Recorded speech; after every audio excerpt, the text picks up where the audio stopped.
Hey, my little pretties, what's up? It's your mistress, the Linus here, and today we have a new episode of Teen Titans. Now, this is the first episode of season 2 of Teen Titans, or episode 14 of the show.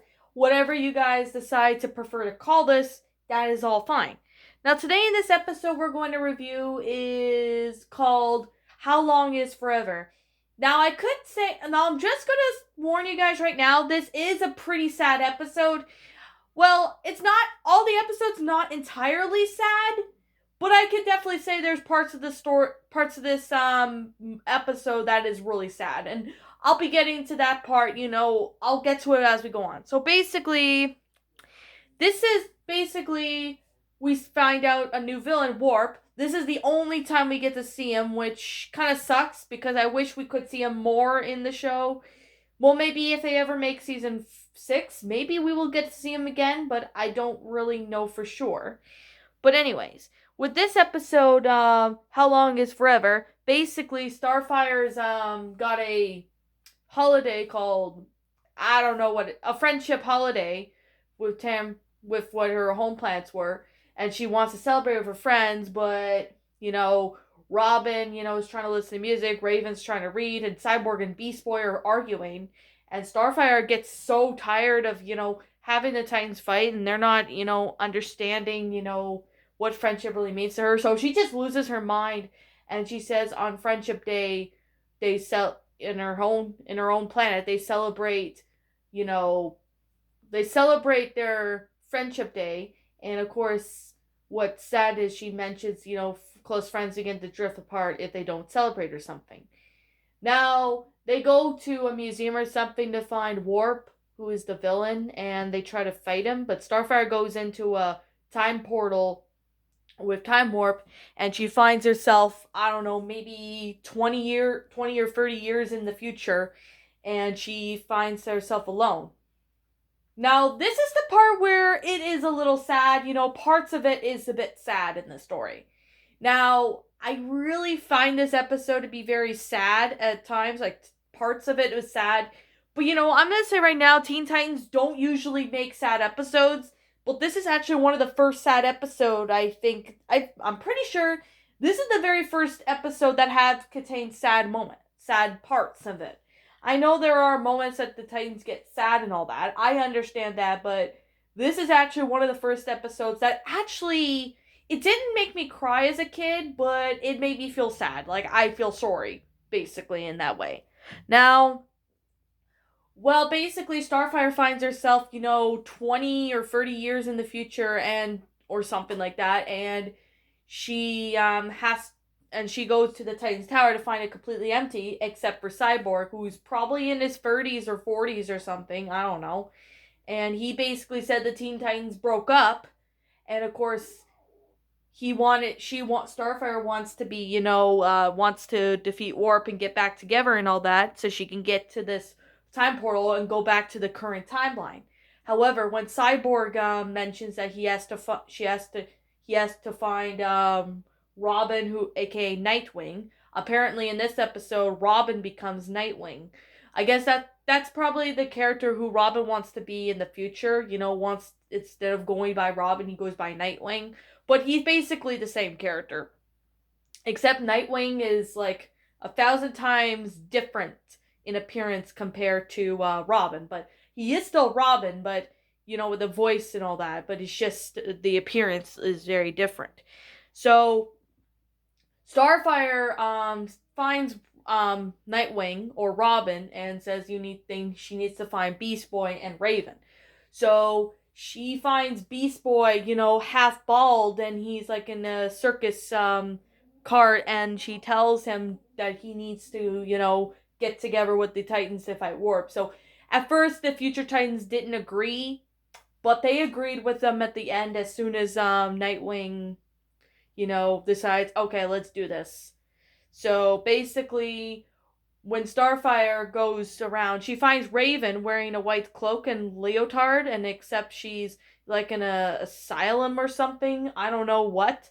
But she tried to convince her to come back with the Titans, but she didn't listen. But she doesn't listen, and same with Beast Boy. But However, Nightwing, with Cyborg's help, brought everyone back together and they basically defeat Warp. And when they defeat Warp, Starfire goes back inside the time portal, and that brings her back to, well, the current timeline, which is the Titans defeating Warp. Now that's basically wraps up the episode. Now, what do I think about this episode? I actually like this episode. This episode was good, but at the same time, it's pretty sad. Like, it is pretty sad in this episode. Like, I found this episode to be depressing at times, but at the same time, it's pretty good. Now, what I did like about it is the concept of itself. Basically Starfire going, 20 or 30 years in the future. That's kind of really, really cool. What I could say is that, this is almost like, kind of like the Fallout 4, timeline. If you guys don't know Fallout 4, you probably don't know what I'm talking about.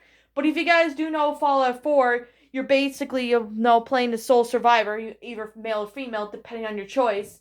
And you basically go in the vault with your spouse and your son. And when you go in the vault, you end up being frozen for like 210 years. And then you wake up and then you realize, it's 210 years into the future once your survivor gets out of, being in frozen in that. So it's definitely like that. Like, that episode is kind of like that. But I could also say it's kind of like Back into the Future as well. I know Back to the Future, did that stuff where, it's taken like so many years in the future. I could definitely say Back to the Future even did that as well. So I don't remember Back to the Future that much because I have not seen that classic movie in years. But I highly recommend you check out that is a really good episode. And basically the moral of this episode is about, no matter how many years in the future the Titans will be, they'll always still be friends no matter what. Funny enough, this actually takes a lesson for people. Like, when we're kids, like we were kids before, as you get older into the future, sometimes your friendship will still be with that person that you've been friends with for a long time.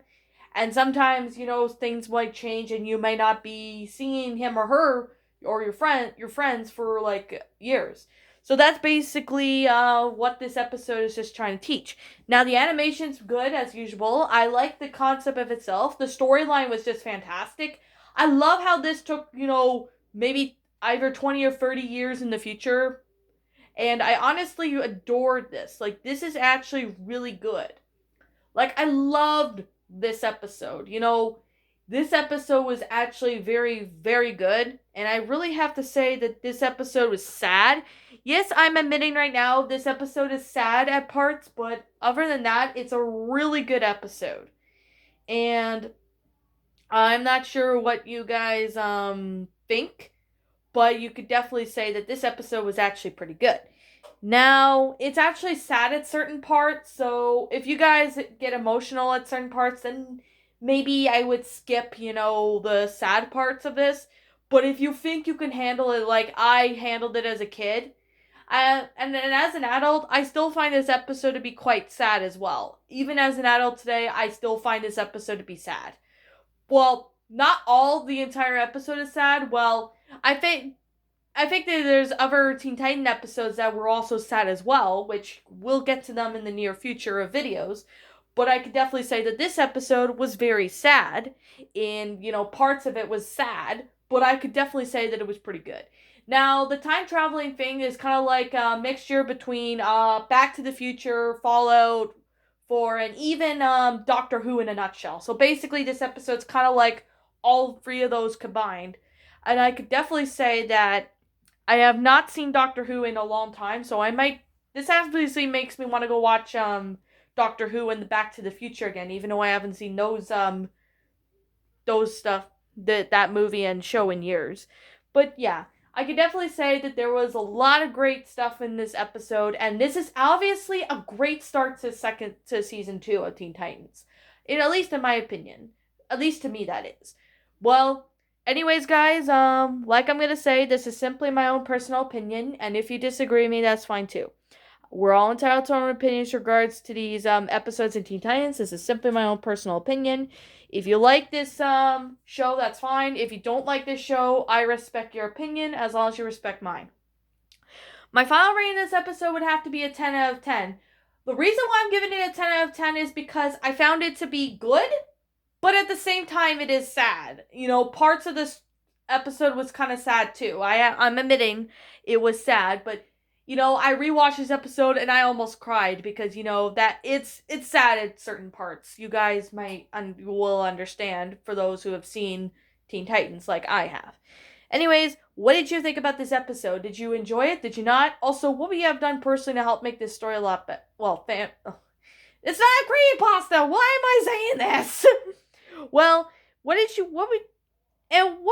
have done to make this episode a lot better? Leave me know your thoughts in the comment section down below. And also, people, if you guys are asking, wait, is there any negatives about this episode? No, there is no negatives about this episode. I don't see any negatives or anything wrong with it. I obviously enjoyed it. So, with that said, guys, I hope you enjoy this episode review of Teen Titans. If you're new to this channel, be sure you like, comment, subscribe, and don't forget to ring the bell for notifications for when I upload because you guys may know something about it. So, thank you so much for watching today's episode, and like always, I'll be seeing you all next time. Peace out.